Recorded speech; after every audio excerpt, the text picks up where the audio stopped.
বিছানায় এক কোণে গুটিসুটি মেরে বসে আছি। সারা শরীর ব্যথায় অবশ হয়ে যাচ্ছে। বিন্দুমাত্র নড়াচড়ার শক্তি নেই। ঘরে মেঝেতে লাল বেনারসি অগোছালো অবস্থায় পড়ে আছে। বেনারসি দেখেই অন্তরটা কেঁপে ওঠে। ভালোবাসার নামে সে শারীরিক অত্যাচার। অজান্তে চোখগুলো টলমল করতে শুরু করলো। বুকের ভেতর একরাশ চাপা কষ্টের আর্তনাদ। এখন হয়তো মন খুলে কান্নাও করা যাবে না। আজ নিজেকে অনেক অসহায় মনে হচ্ছে, কারণ আজ আমি অন্য এক সম্পর্কের বেড়াজালে আবদ্ধ। পাশেই অবু হয়ে ক্লান্ত শরীরে শুয়ে আছে সায়ান। তার পিঠে নখের দাগ স্পষ্ট। হঠাৎ নজর গেল বিছানার চাদরের লাল দাগের দিকে। এগুলো তো রক্তের দাগ। সাদা চাদরে রক্তের দাগগুলো স্পষ্ট ফুটে উঠেছে। পারছি না আর কিছু ভাবতে। ভালোবাসার কি এই প্রতিদান? কি এমন দোষ করেছিলাম? হাজারো কথা ভাবতে ভাবতে গা এড়িয়ে ঘুমে জগতে পা বাড়াইলাম। আজানের শব্দে ঘুম ভেঙে গেল। সব সময় সকাল ওঠার অভ্যাস আছে। পেটের নিচে অনেক যন্ত্রণা করছে। তারপর সব কিছু অপেক্ষা করে আস্তে আস্তে শাওয়ার নিতে চলে গেলাম। ফ্রেশ হয়ে নামাজ আদায় করে ব্যালকনিতে চলে গেলাম। ধীরে ধীরে সূর্য উঠছে, দক্ষিণের শীতল হাওয়া বইছে। অনেক ভালো লাগছে। সকালের বাতাসটা অনেক বিশুদ্ধ।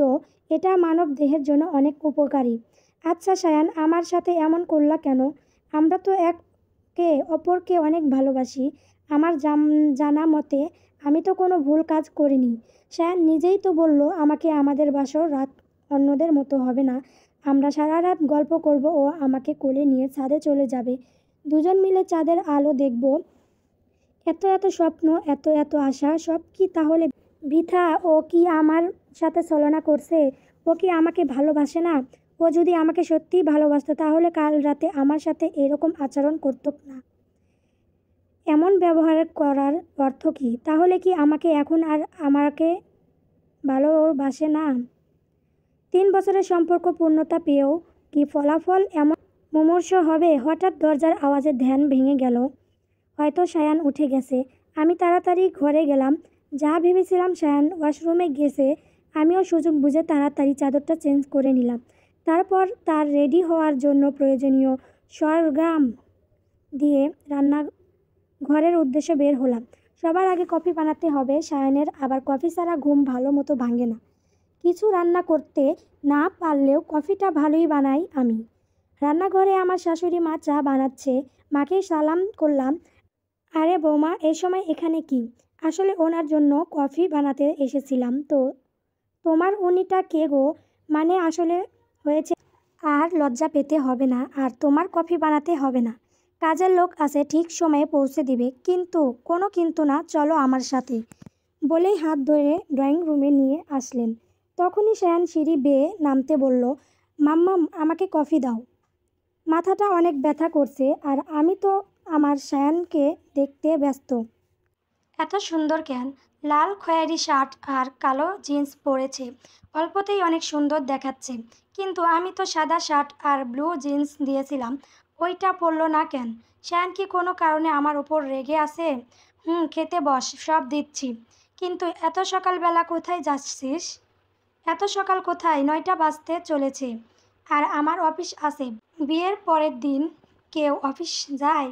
আরে বুঝতে হবে, দ্য গ্রেট সায়ান চৌধুরী বলে কথা, যে চৌধুরী গ্রুপ অফ ইন্ডাস্ট্রির একমাত্র মালিক।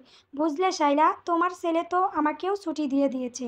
তোমার শরীর এমনিই ভালো না পাপা, তাই তোমার অফিস যাওয়া নিষেধ। আহা, কি বলিস এগুলো? তোর বাবা এখনও অনেক ইয়াং আছে, তাই তো সবগুলো চুল পাক ধরে গেছে। বলেই শাশুড়ি মা হাসতে লাগলো, সাথে সায়ানও তাল মিলিয়ে হাসছে। সায়ানও হাসতে পারে নাকি?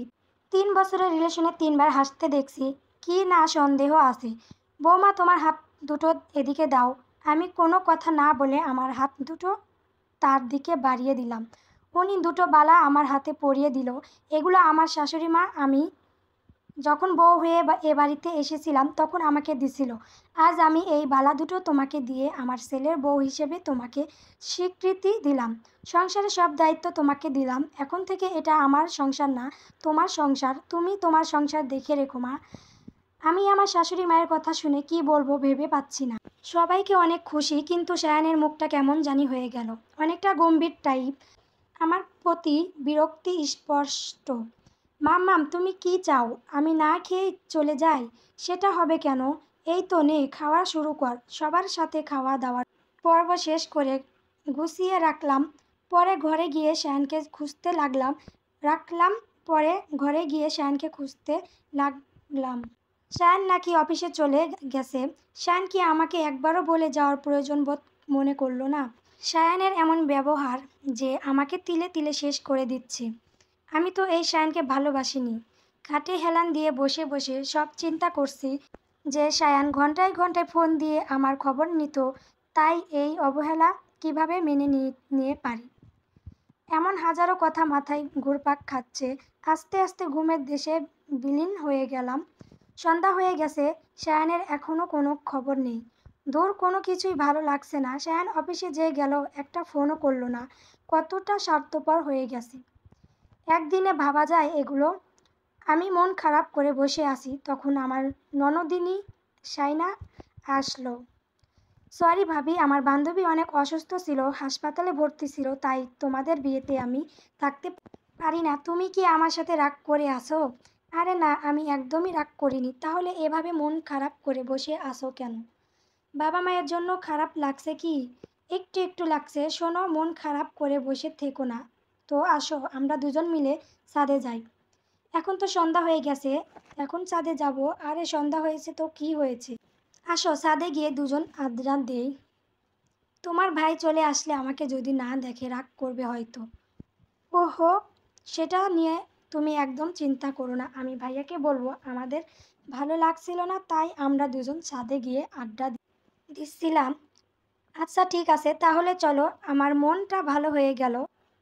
শাইনা এমন এমন কথা বলছে যা শুনে আমি হাসতে হাসতে শেষ। আমি হাসছি, তার মধ্যে শাইনা আমাকে বলল, এত হেসো না তো। এমা, তুমি এত বড় হা করে হাসছো? তোমার মুখে তো ইঁদুর ঢুকে যাবে। ইঁদুর কখনো কারো মুখে ঢুকে? ওর কথা শুনে আমি হাসতে হাসতে বললাম, ভাবি তাড়াতাড়ি ঘরে চলো। আকাশের অবস্থা বেশি ভালো না, হয়তো বৃষ্টি আসতে পারে। বৃষ্টিতে ভিজলে তো তোমার আবার সমস্যা। আমি আকাশের দিকে তাকিয়ে দেখি, হ্যাঁ, আকাশের এমন অবস্থা, বৃষ্টি যেমন এখনই নেমে পড়বে। শাইনা তাড়াতাড়ি আসো, ঘরে চলে যাই। আমরা দুজনই ঘরে চলে আসি। শাইনা ওর ঘরে চলে যায়। আমি ঘরে এসে দেখি শায়ান রাগে ফুঁসছে। শায়ানের রাগ করার কারণটা আমি বুঝতে পারলাম না। ওর চোখের দিকে তাকানো যাচ্ছে না, মনে হচ্ছে এখনই আমাকে চোখ দিয়ে গিলে খাবে। আমি ভয়ে ভয়ে ওর দিকে এক পা দু পা করে যাচ্ছি। ও হঠাৎ করে আমার হাত ধরে, তোমাকেই চাই সূচনা পর্ব লিখনিতে জান্নাতুল মাওয়া মাহিমুন।